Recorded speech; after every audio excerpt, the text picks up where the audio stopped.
Hello, everybody. Welcome to the Political Vigilante. My name is Graham Elwood. A very special guest, the permaculture student, Matt Powers. Matt, how are you? Thanks for doing the show.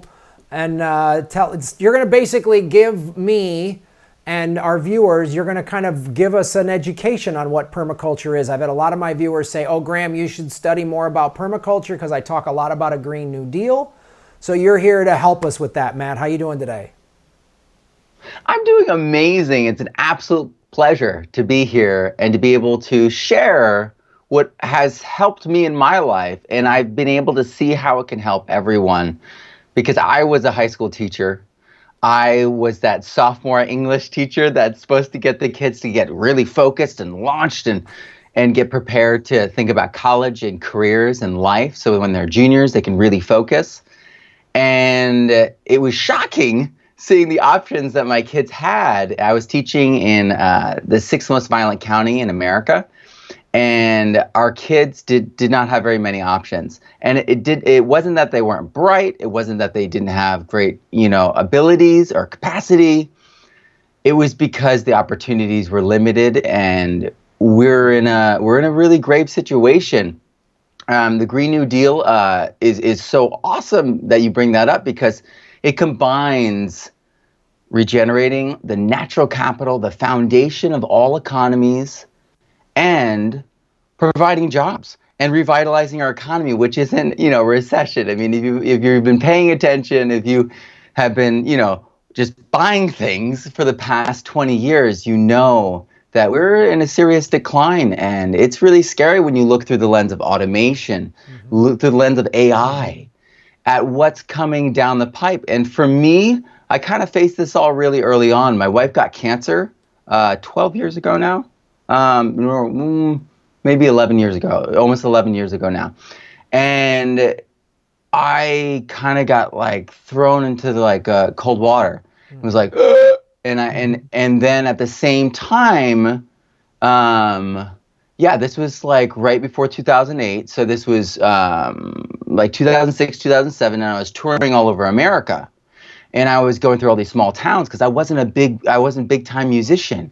So I was starting up the circuit, and I got to see all the decay of America before it hit everyone else. I think I got this really. I just want to. Yeah. You bring up a great point because I have this conversation with friends of mine who don't travel for a living and aren't entertainers or whatever, who just live in, San Francisco, LA, Portland, New York, or whatever. And I say, I've been to the middle of the country. I've seen how depressed it is. I saw the effects of what NAFTA did, not to mention then when 9/11 and then the recession hit, and then I don't think people in the middle of the country feel like anyone knows what's happening to them, and what has been happening to them. And I tell my friends, I'm like, the middle of the country is all these. They look completely desolated. Some cities and towns and bombed out and no jobs, and it's insane. So I've seen that firsthand, and I don't think enough people have.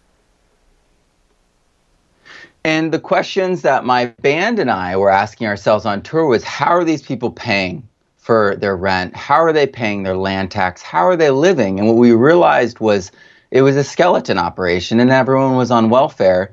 The same person, working at the hotel, it was, the sister of the bartender at the local bar that we were playing at. And it was all very small, and there was a lot of people there though. So it was there was hardly any jobs, hardly any money. All these people are living on welfare. And all those jobs, the trucker jobs, like the automation thing that Andrew Yang has spoken about, they're going to go away. And so those trucker stops, those motels, all the jobs from all the fast food restaurants, all those are going away. So the Midwest really needs a lot of attention and love and support because, many of our family members are there, and our extended families are certainly there. We're all one big family. And so for me, I had this deep fear, and I was also there in New York during 9/11. And I definitely probably still have post-traumatic stress syndrome from that.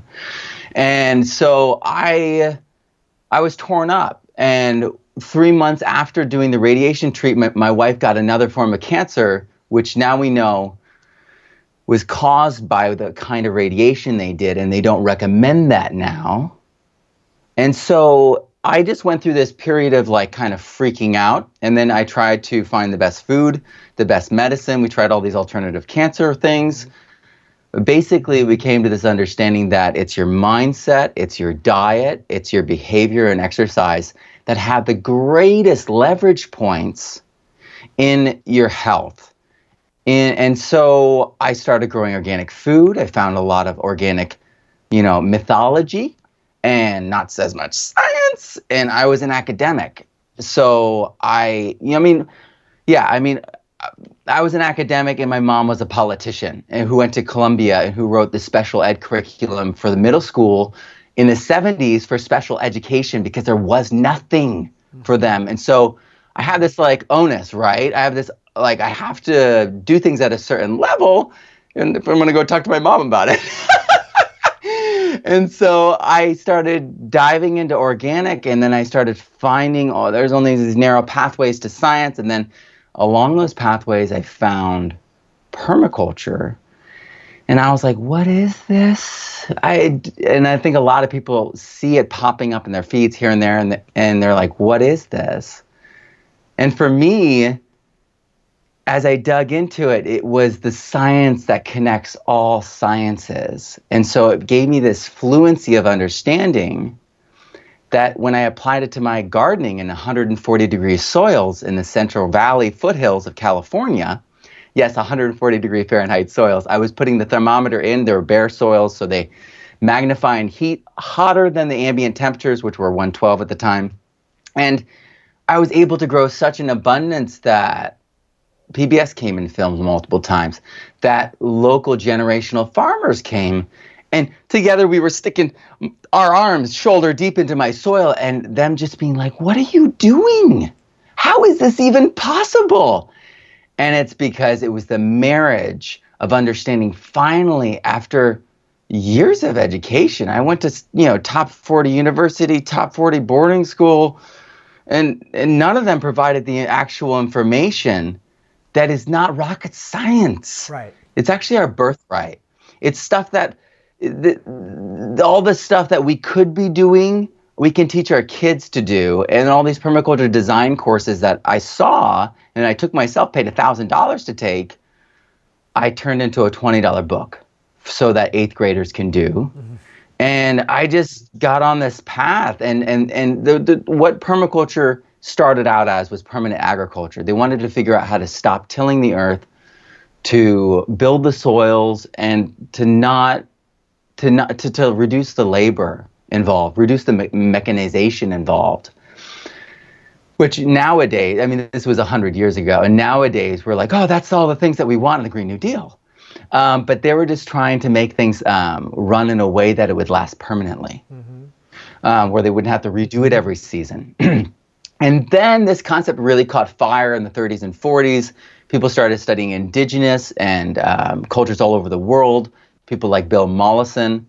He studied them later, but it was in that time period that those books were first written, like Farmers for 40 Centuries, those kinds of things.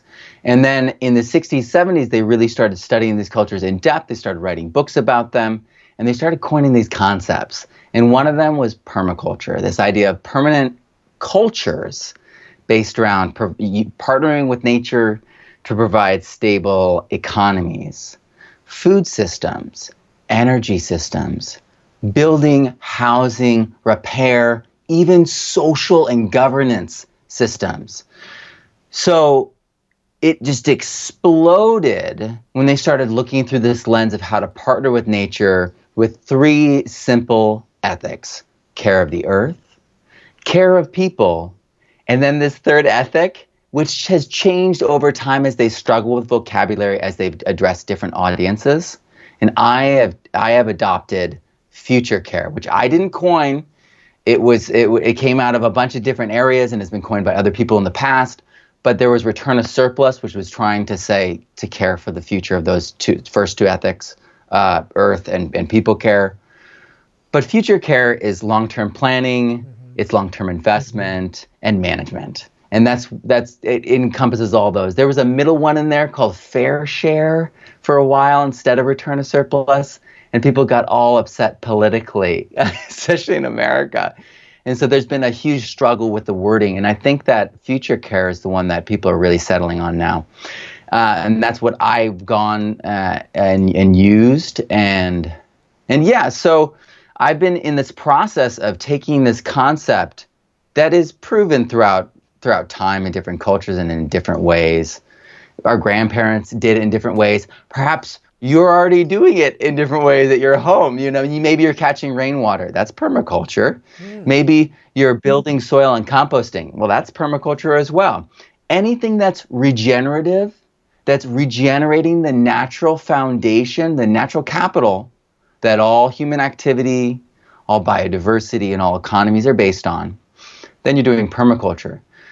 So I saw this. I saw how it was feeding my family. I saw how it was slowing down, because my wife has had cancer 6 times. And we've just lengthened the time periods between them. But when you do radiation, you undo fundamental things that are in the body to protect us. And it's been a process of rebuilding it. And right now we have a doctor that says he understands what's going on, and he's been leading her through the cycles of her body, because she has no thyroid, so she's missing certain parts of the cycle. Tangent. But for me, it's been this process of seeing it in real life, seeing the science proved, and it's not theory to me. In the 80s, when the first manuals were written, it was theory. It was. And so what I did... I'm sorry to interrupt, but can you walk us through specifically what are you doing in your home and in your daily life that is all of this permaculture, and to go into the specifics of the results that you've seen from what you've done just at your own home? Okay, well, I've been practicing for years, so I'll just go through a bunch of different examples. Let me start with a crisis. Okay, so we are in Washington. We have a big storm, and the power goes out for 7 days. And the power goes out, which means our water goes out, which means the toilet doesn't flush. So I'm like, okay, we're marooned. We have only a limited amount of water. I can't be pouring it into the toilet to flush. What's the permaculture solution here? Okay, I go and gather soil. I go and gather wood chips. I put it in a bucket, put a seed on it, and then we use that as a toilet. But you're like, Matt, every day for a week, that's going to be just foul. That's disgusting. What are you doing? Actually, it didn't smell, because I was using EM, effective microbes, which is another part of just understanding the fluency of permaculture. So I partnered with these facultative microbes that are aerobic and anaerobic.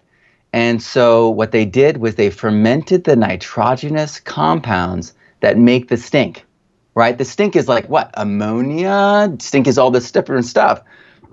That's, putrefying, all this different stuff. But if you ferment it in place, if you turn it immediately into amino acids, if you've got enough carbon there to bond with at the same time, and if you have biochar to house the life to keep it going, you turn the stink off. And so we would just be adding a little bit of carbon, which it would be like wood chips or animal bedding pellets. And then you just add a little biochar and a little spray of EM, and then there's no stink. What's EM? And that turned from a horrific, scary kind of like, everyone's going to be dirty, we're going to run out of water, I'm going to be snowshoeing down this mountain, then to hitch a ride to town from someone, to come back with water, and then come up the mountain with water. Or take my family down and go to an Airbnb for a lot of money. I couldn't afford that. So that's like a quick solution. Okay, let's do another one. I always am composting my organic matter. Why? Because you throw it away, it turns into methane in the dump, right? Of course. It's the 38 to 38% of the problem of, greenhouse gases. But if I could retain it here at home, if I compost it, either thermophilically thermophilically vermicompost, or with EM in a slower compost situation, I'm going to actually turn that into a huge benefit. And in fact, that can go and help me in so many different ways. Let's say you've got chlorinated water.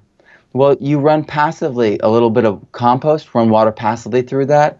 Well, a little bit, like a dropper full, is enough to do a gallon to actually undo all, to tie up the chloramine. The humic acids actually tie up the chlorine and chloramine. So you can make that water then safe for the garden, safe for your compost teas to be brewed in it. So keep that in mind. And then there's just so many, like I'm just going boom, boom, boom all over the map. But basically, it's about establishing the cycles around you so that you are safer, so that your plants and animals and everything around you are safer and probably in their appropriate locations. For instance, I was growing in this area where everyone said you couldn't grow a garden, and it wasn't just hot. We're outside Yosemite, so the animals are all just like floating on down.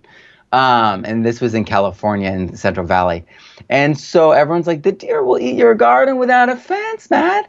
And I came up with this idea because I discovered that the deer don't eat everything. In fact, sorghum, which is a C4 grass, which can grow with barely any water, which has an edible grain that the birds don't bother, which makes flour, gluten-free flour. You can even make beer out of it. The deer don't eat that. And in fact, they don't like passing through it. So I just throw, and by the way, this is a seed I trained to throw sow. So, and there's another permaculture thing applying up. When you're a permaculturist, you're a scientist. So you do experiments based on the science, based upon the knowledge that you have. Mm-hmm. And you discover incredible things. I've done so many things that are considered impossible. So I'm throwing seeds around, and I'm walking in a circle around my main garden. They grow up to be 10 feet tall, and they're like scissor blades. I mean, you guys know, like running through the corn, it kind of roughs you up a little bit. Way worse with the sorghum. They don't even come in. And meanwhile, it's like I've got this awesome windbreak. I've got this like moisture trap, and then it's a C4 grass. So it's incredible amounts of carbon, incredible amounts of sugars, in other words. That's why sugarcane and corn are also C4 grasses. You chop and drop that, quickly turns into soil and quickly builds your soil. And they're equally growing as they're investing in the soil. So as much as they're growing, that's all out of the air too, that carbon they're pulling. 94% of their carbon, the stock is, and a corn stalk and other things like that, is made out of the air. Mm-hmm. We're bringing that all down to earth, building up that soil. It's super easy to do.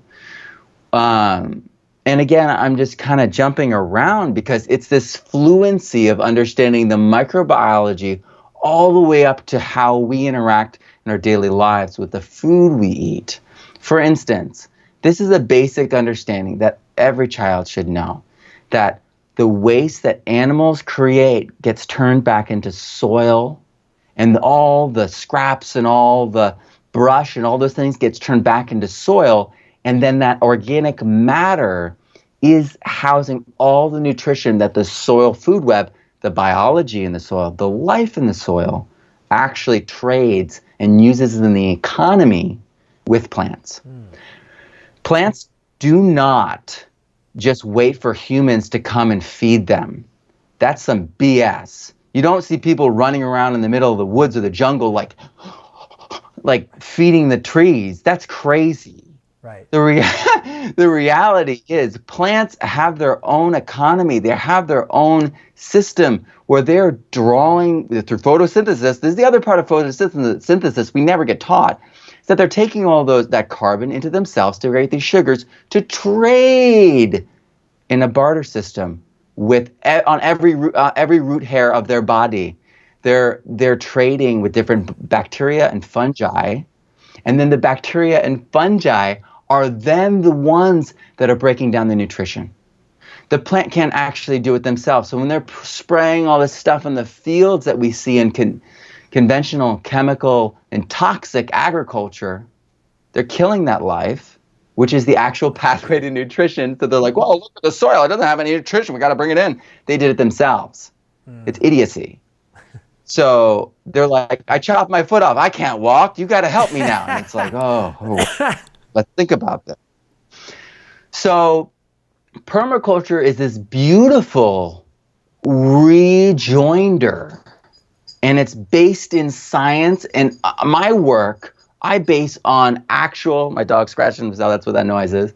I base it all in actual research, actual, studies that you can go and check the peer reviewing and, go to the citation and read the actual study, because this is the missing piece between all of our sciences. It's the actual linchpin in our relationship with nature. It's how to live on the earth in a way that provides beneficially for people, the earth, on into the future. So let me ask you this. So where does somebody start? Somebody like myself, like I've studied a little bit of what you're talking about, but for the most part, much of what you're saying it makes sense to me, but I have not studied this. So how does somebody such as myself, who maybe you have a little backyard, I live in an apartment, where do I start? I mean, like I compost, I don't have any really way to garden. Some people are saying there's ways to do that inside your apartment or whatever, but where's like an entry level you would tell somebody who's like, hey, I have a little house with a little backyard, or I have an apartment or something. Where do I start with this process? Like, what's a good starting point? I think number one, it's dealing with our waste. Mm-hmm. So our waste is such a big deal, and it's such a potential boon to the soil, to gardens, to ourselves. We could be taking our waste and we could be growing mushrooms on it. We could be turning it into soil and doing like a worm bin and doing like an earthworm farm. You could be doing an inside without any light. You could be making mushrooms happen. You could be doing spirulina, which, we look at beef, it's like 20 to 30% absorption of the protein, and you look at spirulina, it's like 75%, if my numbers are correct right now. I've got a video on it somewhere, but with the exact on that. But you could be doing things that would buffer you against costs, against wastes, and against just having to rely upon the food system that is tenuous, that is not trustworthy in the slightest. And so why would I say, growing mushrooms and doing all that? Yes, you're taking in all that potentially huge problem of organic matter. Maybe you bring it to your local community garden. Maybe you get a plot there, start your garden there.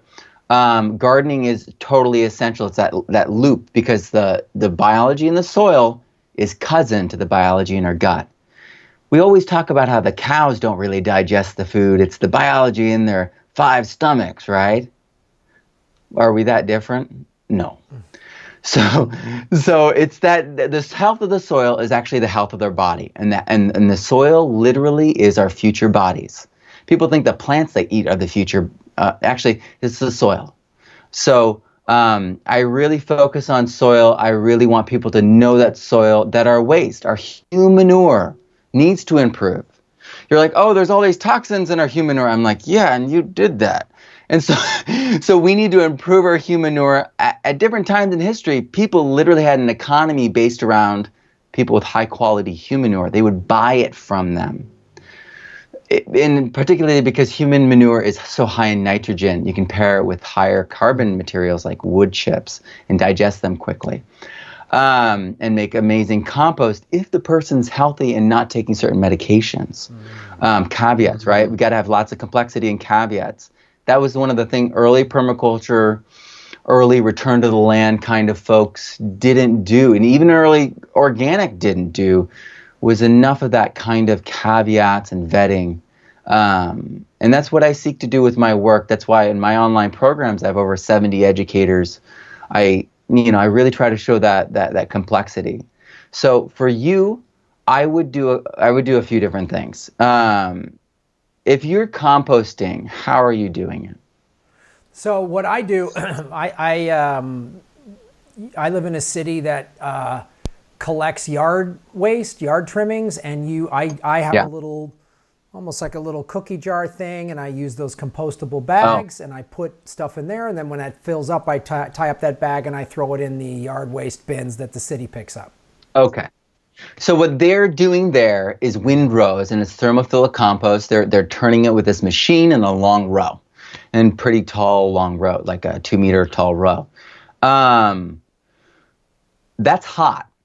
And if you go there, you feel the heat. There's an energy happening there that's breaking it down with thermophilic microbiology.